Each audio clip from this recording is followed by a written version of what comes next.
The evaluation of networks, I think, is a very key part of our investment analysis. And again, coming back to the example of banks, when you start looking through the lens of networks, what you're also trying to do is to marry it against what the market's perspective is. So the market sometimes sees certain networks very clearly and it values them very highly. So it values the network of Amazon very highly. So there's no doubt that Amazon has a network. Right. But when it comes to other types of businesses, take banks as a good example, education company in the UK, Pearson's another good example. There was a huge question mark about Elsevier in this country, another good example of whether it had a network effect, didn't have a network effect. Those are where you can find opportunities as an investor. But that's so hard. But talk about the network effect of Twitter. Everybody, before the IPO, everybody was really like, yeah, this is the greatest investment on earth.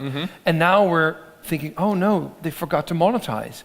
So how hard, same goes for Zynga, the game maker, whatever. So there are lots of companies in the tech sector that are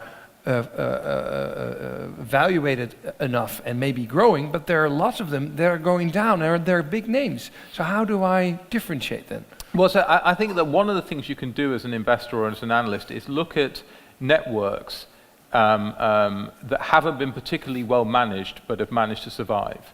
So a good example of a company with quite a decent network would be something like SAP.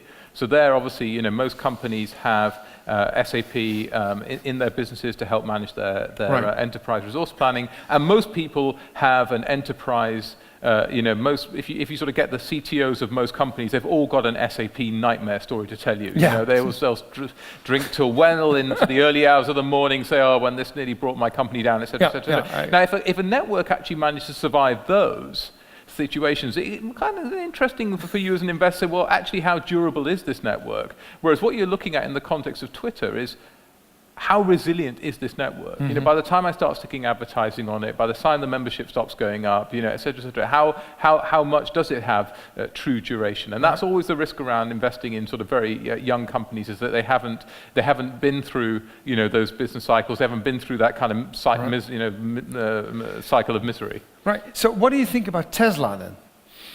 So I think that again, that's a classic example of a company where its impact on the industry potentially it could be an accelerator for the industry. Whether Tesla itself is a valuable business or not, or justifies its current valuation, that's a completely separate question. I was actually looking at something the other day which was saying that the first commercial electronic vehicle was launched into the market by GM in 1996. Yeah. So, there is a lot that Tesla's doing which on the face of it seems incredibly sort of radical. Actually, a lot of it has kind of been done before. But I think that what's clear is that here is somebody with a vision who's acting to accelerate one element of the industry. Yeah. There's a good documentary about who killed the electric car. Who killed the electric car, yes. It's a very nice one. But are you saying then that Tesla already has that network effect? On the other hand, they have thrown the stone into the water. Everybody's like, okay, we need to go electric, we need to go autonomous, and we need to do it faster. So we see GM moving, we see Volvo moving, we see all kinds of companies moving, and they are bigger, they are bulkier, they have the knowledge building cars. So my thought is maybe they disrupted it, but in the disruption they die.